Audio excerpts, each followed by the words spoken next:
उत्तराखंड की ग्रीष्मकालीन राजधानी चंद्रनगर गैरसैंण के उत्तराखंड का सरकार का ग्रीष्मकालीन सत्र चला 9 मार्च से 13 मार्च तक। इस सत्र का कार्यकाल कार्यमंत्रणा समिति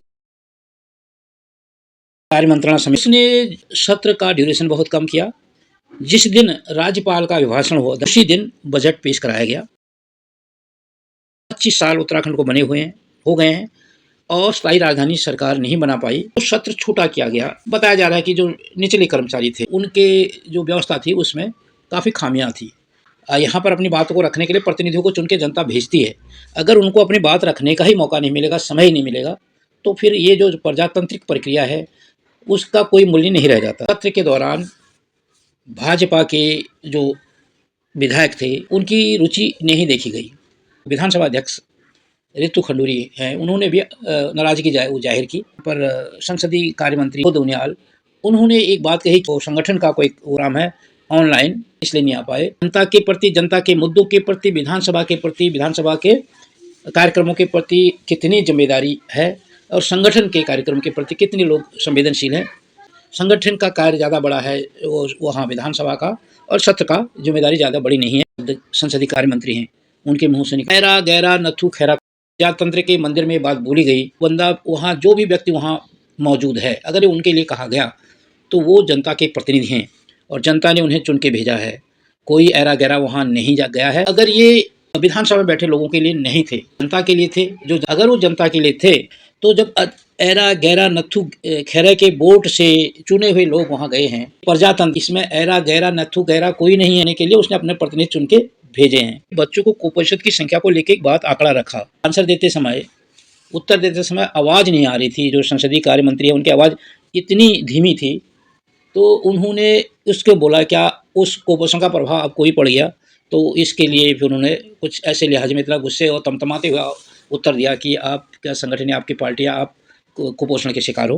कार्य मंत्रणा समिति को लेकर बात भी उठी कि उन्होंने रिजाइन कर दिया, वो आते नहीं हैं। तो इसमें कांग्रेस जनों का आरोप था कि हमारी बात सुनी नहीं जाती। कहा जाता है कि हम संख्या बल में ज़्यादा हैं, हमारे पास संख्या बल है, हम जो करेंगे वो होगा। सभा अध्यक्ष है, उन पर भी आरोप लगे कि आप हमारे सब क्वेश्चन नहीं ले रहे हो, सत्तारूढ़ के ले रहे हो। और सतपाल महाराज का बयान डिस्टिंगनेशन के लिए इसको दे देना चाहिए सत्र के बाद।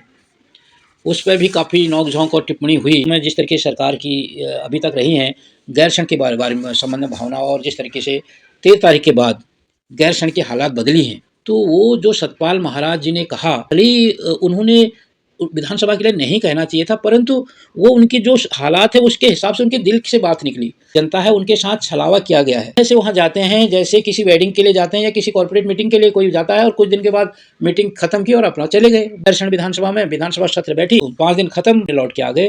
9 से 13 तक वहाँ खूब चहल पहल रही। उसके बाद वहाँ वीरानी छा गई और उसे कहा जा रहा है ग्रीष्मकालीन राजधानी वेडिंग डेस्टिनेशन के लिए एक जैसा ही बना दिया है।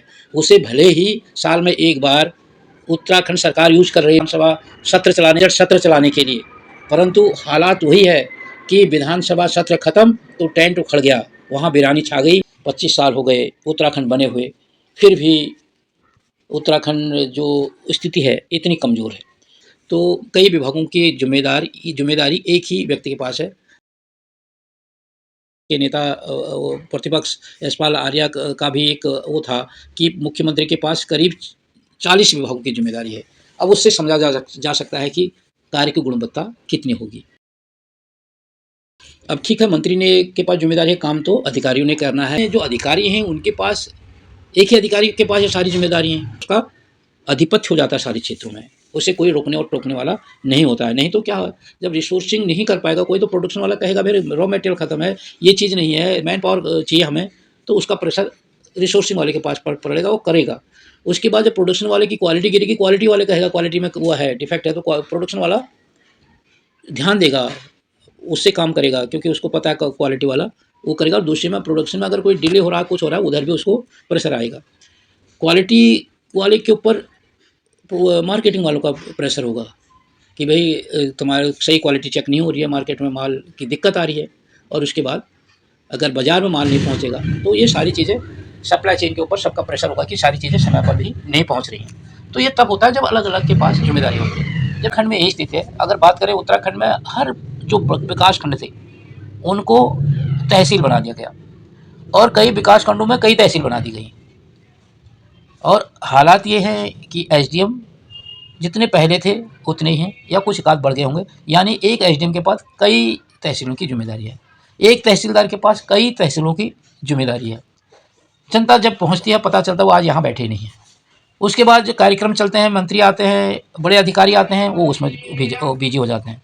तो जन जन की सरकार, जन जन के द्वार, वहाँ भी उनको जाना पड़ा। उत्तराखंड जैसे स्टेट में जहाँ आपदाएं बहुत ज़्यादा हो रही हैं, तो वहाँ पर आपदा प्रबंधन का जो बड़ा रोल है, तो वो जिम्मेदारी भी वहाँ पर उन्हीं अधिकारियों को दे दी गई है। तहसील में तहसीलदार भी वो है, आपदा प्रबंधन देख रहा है। उसके नीचे जो उनके अंदर कानून को पटवारी हैं वो उनके बने। उनके पास ना कोई नॉलेज है हमें आपदा ना आए उसके लिए क्या करना चाहिए, उससे उन्हें कोई नहीं, क्योंकि वो तो उस फील्ड के है ही नहीं, उन्हें उसका ज्ञान है ही नहीं।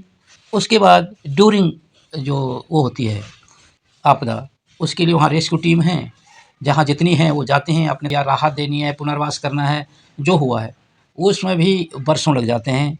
अगर हम जोशीमठ का उदाहरण लें, जहाँ वो आ गई, भूधसा हुआ, मकानों पर दरारें आ गई, वहाँ पर अब घटनाएं भी हो रही, मकान टूटने लग गए, लोग दबने लग गए, उनकी संपत्ति का नुकसान होने लग गया। उस दौरान नहीं हुआ था, परंतु उनका पुनर्वास नहीं हुआ। उत्तराखंड राज्य का हम सत्र की बात की, हमने विधायकों की बात 25 साल में पिछड़े हैं। जो एटीट्यूड सोच है, जो हमारी नीयत है, वो ही राज्य के प्रति ईमानदारी नहीं है। हमने मैन पावर ही नहीं लगा रखी है, हमारी मानसिकता ही नहीं है। हम जो वहाँ जब बैठ रहे हैं, ग्रीष्मकालीन राजधानी कर रहे हैं और 5 दिन बैठ के आ जा रहे हैं, तो भाई कैसे उस राज्य का भला हो। जो प्रदर्शन के लोगों ने स्थायी राजधानी नहीं तो विधायकों की वापसी नहीं, उन लोगों को वहाँ पर गिरफ्तार कर दिया गया। जनता का ये राइट है, ये अधिकार है, वो अपने प्रतिनिधि से, क्योंकि उन्होंने प्रतिनिधि अपॉइंट किया है, प्रतिनिधि चुना है, अगर वो उनके सवाल को नहीं रखता विधानसभा में, वो उनके सवालों को नहीं उठाता विधानसभा में, ऐसे प्रतिनिधि का प्रतिकार करना, विरोध करना जनता का अधिकार है, क्योंकि वो उनके द्वारा चुना गया है। सरकारें कैसे उनको बचाव करते हैं और ऐसे ही 5 साल निकल जाते हैं, फिर चुनाव आते हैं, चुनाव में जनता को फिर और मुद्दे में भटकाया जाता है और इसी तरह 25 साल निकल गए और आगे 2027 में चुनाव है। वो जनता को तय करना है कि इसी तरह आगे भी चलेगा या अगर आपको हमारी वीडियो पसंद आई हो तो इसे लाइक करें और ज्यादा से ज्यादा शेयर करें ताकि बाकी लोगों तक भी ये जानकारी पहुंच सके। हमारे चैनल को सब्सक्राइब करना बिल्कुल ना भूलें और हमारी वीडियोस को सबसे पहले देखने के लिए बेल आइकन को भी जरूर प्रेस करें।